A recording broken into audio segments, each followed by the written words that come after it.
Hallo zusammen und willkommen zu meinem neuen Video. Endlich mal wieder. Endlich war ich beim Friseur und kann mich endlich wieder vor die Kamera setzen. Ich musste einfach wieder Permanent Straightening machen, da meine Haare davor einfach aussahen wie Samson aus der Sesamstraße. Ja, und gesundheitlich war ich jetzt auch nicht so ganz auf dem Dampfer, deswegen kam jetzt auch eine Zeit lang nichts auf meinem Channel. Es tut mir sehr, sehr leid. Aber heute bin ich mal mit einem etwas romantischen Video hier. Leider nicht mehr passend zu Valentinstag. Ich habe es leider nicht mehr zeitig geschafft. Aber egal, dafür bekommt ihr es jetzt. Und zwar, ja, wie ihr schon bestimmt am Titel gesehen habt, ein Video mit einem ganz anderen Thema. Beziehungsweise, wenn ihr meinem Channel schon etwas länger folgt, dem dürfte das Video eventuell vom Thema bekannt vorkommen, denn ich habe nämlich 2017 war es doch, genau, es ist schon echt lange her, was man noch an der Qualität des Videos sieht, schon mal über dieses Thema gesprochen. Und zwar, wie ich meinen Mann eigentlich kennengelernt habe. Ich muss ehrlich sagen, also so an sich hätte ich dieses Video vielleicht nicht gemacht, beziehungsweise geupdatet, geremaked, aber ich muss sagen, ich habe immer wieder mal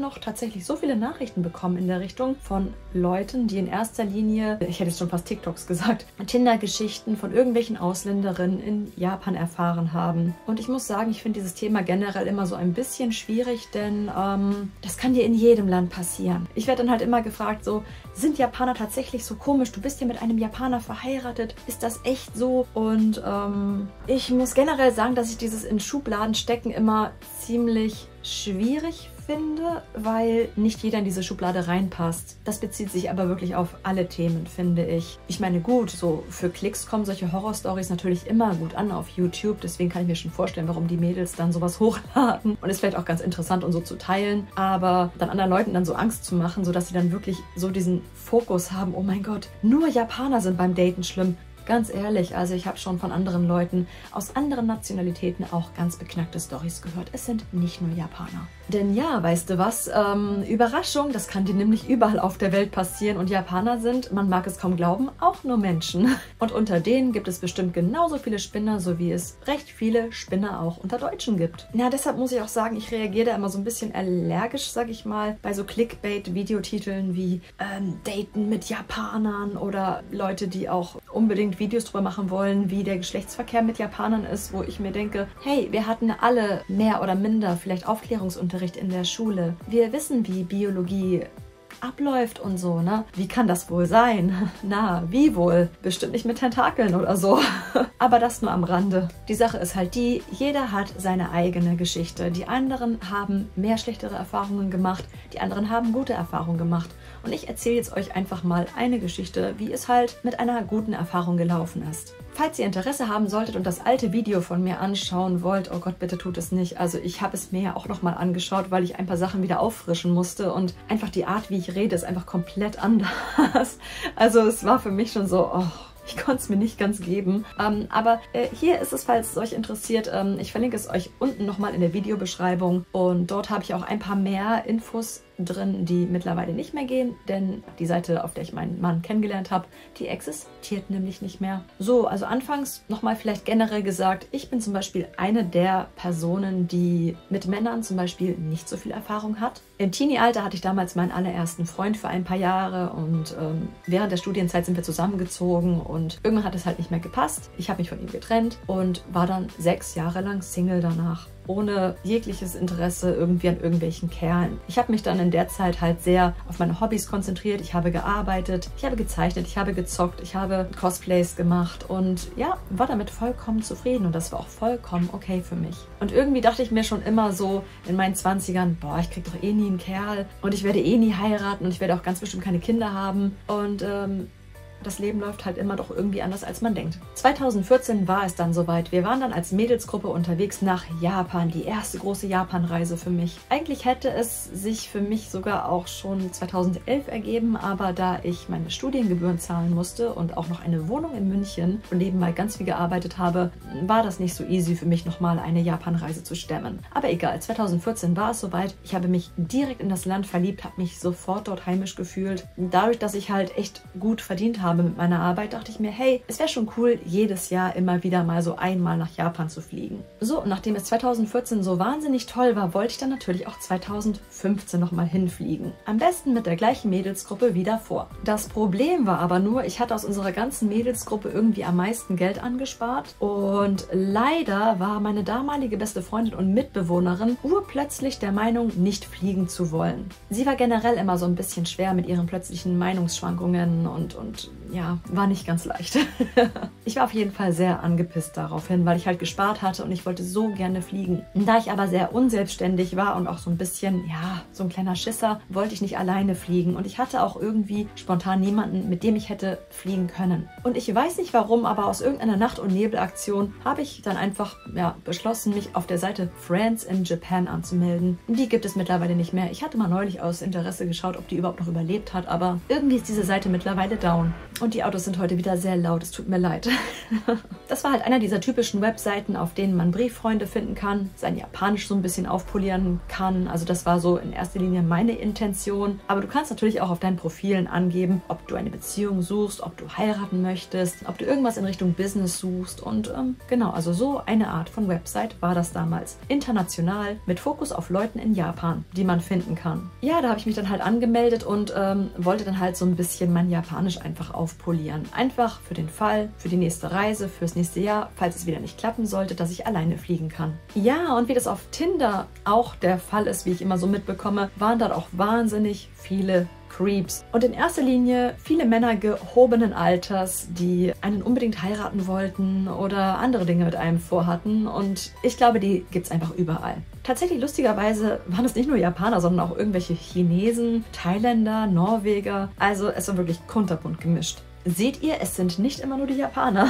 In dem alten Video, by the way, seht ihr noch alte Textnachrichten von ein paar Leuten. Zu der Zeit, als ich das Video gemacht habe, war die Seite noch online und ich konnte dementsprechend auch so ein paar Screenshots machen. Ich glaube, die wurden irgendwie so Mitte des Videos ungefähr eingeblendet. Oh Gott, und dieses Video ist so cringe. Es tut mir leid für mein Vergangenheits-Ich. So, aber nachdem man dann auch die ganzen merkwürdigen Typen irgendwie ignoriert und geblockt hat, haben sich gegen Ende dann ungefähr so ich glaube, das waren 3 Typen, genau, rauskristallisiert. Das Lustige ist, ich musste tatsächlich in dem alten Video nochmal schauen, wer die anderen 2 Typen waren, weil ich hatte das irgendwie nicht mehr im Kopf. Also der eine war ein Japaner, Architekt, der in Berlin gelebt hat und der andere war, ich weiß gar nicht mehr, was der gemacht hat beruflich, aber der hat in Düsseldorf gelebt und der andere Japaner hat halt in Japan gelebt. Ja, und irgendwie hat sich dann so mit der Zeit so ein bisschen herauskristallisiert, mit wem ich besser schreiben konnte und mit wem nicht. Ich weiß auch nicht, ich habe ziemlich schnell gemerkt, dass ich mit dem Architekten nicht so auf einer Wellenlänge war und dass sich da der Kontakt auch sehr schnell irgendwie verflüchtigt hat. Bei dem Typen in Düsseldorf war das dann so, dann haben wir so ein bisschen über Hobbys gesprochen. Ich habe das Thema Cosplay erwähnt und ich habe gemerkt, dass ihm das irgendwie nicht so gefallen hat und dass er danach ziemlich starkes Desinteresse gezeigt hat. Ja, bei dem Japaner aus Japan war das tatsächlich so, dass er ziemlich großes Interesse hatte und auch sehr, sehr viel auf meine Hobbys einging, die ich halt in meinem Profil stehen hatte. Lustigerweise, der Trigger, weshalb er mich angeschrieben hatte, waren 2 Sachen. Das eine war, dass ich als Lieblingsmusikband Linkin Park drinstehen hatte, weil ich die gerne mag. Und ja, dass ich mich für die Sengoku-Ära halt interessiere. Genau, und wir haben halt echt ewig geschrieben. Also das war dann erstmal so, dass wir tatsächlich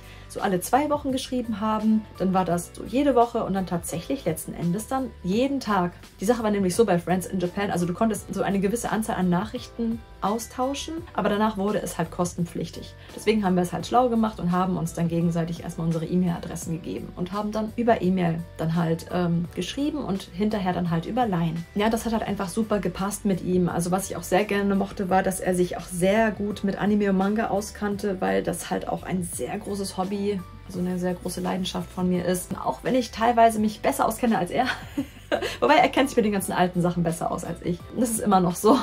Und ja, also ich habe halt immer mehr gemerkt, dass es echt richtig, richtig gut gepasst hat. Und wir haben sehr viel geschrieben und dann war es halt auch schon 2016 und ja, wir haben so langsam drüber gesprochen, als Mädelsgruppe, etwas verkleinert und abgeändert, nochmal nach Japan zu fliegen. Und ich werde es nie vergessen, fast wäre diese gottverdammte Reise wieder ins Wasser gefallen, wegen der damaligen besten Freundin und Mitbewohnerin, weil sie urplötzlich irgendwie nicht fliegen wollte. Keine Ahnung, die hatte irgendwelche Allüren und ich dachte mir, boah, wenn das jetzt ins Wasser fällt...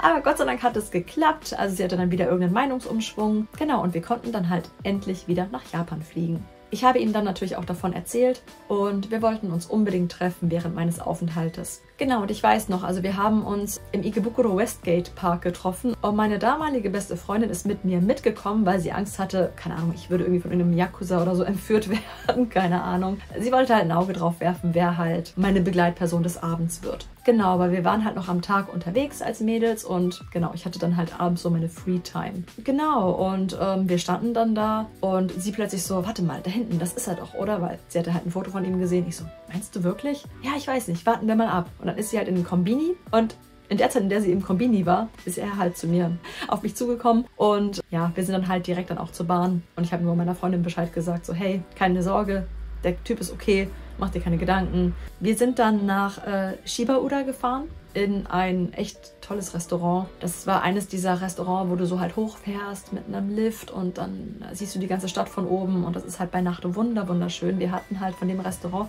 ich glaube, das war ein Teppanyaki-Restaurant. Das war auf jeden Fall toll und es war sauteuer, glaube ich. Es sah auf jeden Fall so aus. Einen direkten Blick auf den Tokyo Tower und es war wunderschön. Und da es vor allem der Tag vor meinem Geburtstag war, habe ich dann noch als Dessert so einen kleinen Kuchen bekommen mit so einer Wunderkerze und dann stand da halt so Happy Birthday Sanna und ich war so, Dankeschön.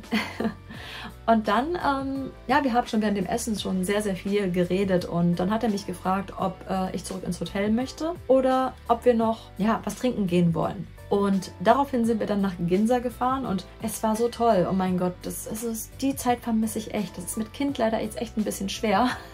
Wir haben halt so richtiges Izakaya-Hopping gemacht. Wir sind wirklich von einem Izakaya zum anderen, zum nächsten und haben hier da was Kleines getrunken, da was Kleines und es war einfach ein richtig toller Abend. Es war wunderschön. Wir haben sehr viel geredet und ich habe einfach gemerkt, dass ich mich wirklich sehr gut mit ihm verstehe, dass ich mich sehr wohl mit ihm fühle und das war einfach nur perfekt, wirklich. Genau, dann sind wir mit dem Taxi zurück und er hat mich ins Hotel gebracht zu den anderen Mädels und am nächsten Tag haben wir uns nicht gesehen, weil dort nämlich eine Bekannte aus Shizuoka extra nach Tokio gekommen ist, um uns halt zu sehen. Zu der habe ich auch irgendwie keinen Kontakt mehr, Wahnsinn. Ey, das ist in Japan so typisch, weißt du kennst Leute und dann kennst du sie im nächsten Jahr irgendwie ungefähr wieder nicht mehr, weil irgendwie keiner hat Zeit, sich zu treffen oder so. Jeder hat einen anderen Schedule. Keine Ahnung. In Japan musst du begabt sein, dich auch alleine irgendwie beschäftigen zu können. Oh Mann, ich muss hier gerade bei meinem Skript gucken, weil ich habe mir alles ganz akribisch aufgeschrieben, dass ich ja nichts vergesse. Genau, also an meinem Geburtstag haben wir uns dann nicht gesehen, aber halt dann am Tag darauf. Dann auch wieder abends, weil wir waren, glaube ich, an dem Tag, oh Gott, wir waren in Asakusa unterwegs. Oder nee, Blödsinn, in Akihabara waren wir. Und genau, ich bin dann zack nach Shibuya, um ihn dann halt zu treffen. Und dann sind wir halt auch wieder in ein Restaurant und es war ein sehr schöner Abend auch wieder. Und er hatte mich dann abends dann halt gefragt, ob ich es mir vorstellen könnte, mit ihm in Japan zusammen zu leben. Und ich war so, oh mein Gott, ja. Aber in dem nächsten Moment war ich natürlich auch total unsicher, weil ich mir dachte, das ist so ein großer Schritt und kann ich das wirklich tun und oh mein Gott, und ich war ja so ein unsicherer kleiner Pimpf, ne? Und ich muss sagen, das Ende war tatsächlich sehr Hollywood-reif, also weil ja, wie jede Japan-Reise ging auch unsere irgendwann zu Ende und wir mussten zum Flughafen. Mein Mann war damals auf Geschäftsreise und er hatte mich immer gefragt, wann fliege ich denn, von welchem Flughafen fliege ich denn aus und generell, und das habe ich ihm auch so gesagt und dann war es tatsächlich so, dass wir in der Abflughalle standen und er stand plötzlich hinter mir. Also er hatte seinen Business-Trip extra für mich abgesagt gehabt, um mich nochmal zu sehen und zu verabschieden. Und das war so... Da hat er mir dann auch nochmal ein Geschenk gegeben, das ich ihn nicht vergesse und so. Und es war sehr, ja, es war sehr emotional. Mann, also das war wirklich so, wow. Ich habe mir echt gedacht, wow, das machst du für mich. Das habe ich ihm wirklich sehr hoch angerechnet. Ich konnte es gar nicht so verarbeiten und ich weiß noch, wie ich im Flugzeug geheult habe, stundenlang, weil ich ihn so vermisst habe. Das war, ja. Ich weiß noch, wir hatten sehr starke Turbulenzen und die waren mir scheißegal, weil ich einfach so viel geweint habe. Ich hatte so meine eigenen Probleme. Ja, und irgendwie dann, als wir dann in München gelandet sind, ein paar Tage danach, ich weiß nicht warum, ich muss wohl irgendwas im Flieger gegessen haben. Ich hatte irgendwie totale Magenverstimmung und eine Lebensmittelvergiftung, dass ich ins Krankenhaus musste für eine Woche. Und mir ging es halt so schlecht, ich konnte gar nichts machen. Ne? Und habe ihm dann geschrieben und er war erstmal total irritiert. So, was? Du hast dich gar nicht gemeldet. Ich dachte irgendwie, irgendwie, du willst gar nichts mehr von mir, das war dann nur so eine einmalige Sache oder so. Ich so, nein, nein, nein, wirklich alles gut. Ich bin halt nur echt schlimm krank gewesen und konnte das alles dann erklären und dann war auch alles gut. Dann ging so ein bisschen so, ja, diese Planung halt einfach los und auch von Seiten meiner Arbeit damals in der Medienkanzlei, meine Abteilung, da ging es komplett bergab. Ich wurde dann so vom Research-Team plötzlich ins Sekretariat verfrachtet. Ich hatte zwar halt immer noch das gleiche gute Gehalt, aber es war halt, ich weiß nicht, diese Arbeit hat mich halt einfach nicht so ausgefüllt, sage ich mal. Und ich habe einfach gemerkt, in dieser Kanzlei geht es einfach den Bach runter. Ja, das hat sich alles so zugespielt irgendwie, dass ich mir dachte, ich probiere das einfach mit Japan. Und ich hatte mir halt dementsprechend sehr viel auf die Seite gelegt, dass, falls es nicht klappen sollte, ich immer noch wieder nach Deutschland zurückkommen kann. Ja, und was soll ich sagen? Ich bin dann halt 2016, Dezember rüber, bin dann ein Jahr auf die Sprachschule gegangen und bin immer noch hier. Wir sind verheiratet, wir haben eine kleine Familie, wir sind sehr glücklich zusammen. Natürlich, das muss ich auch immer sagen, weil es gibt so viele Couples, die immer sagen, wow, wir sind so happy und wow, online.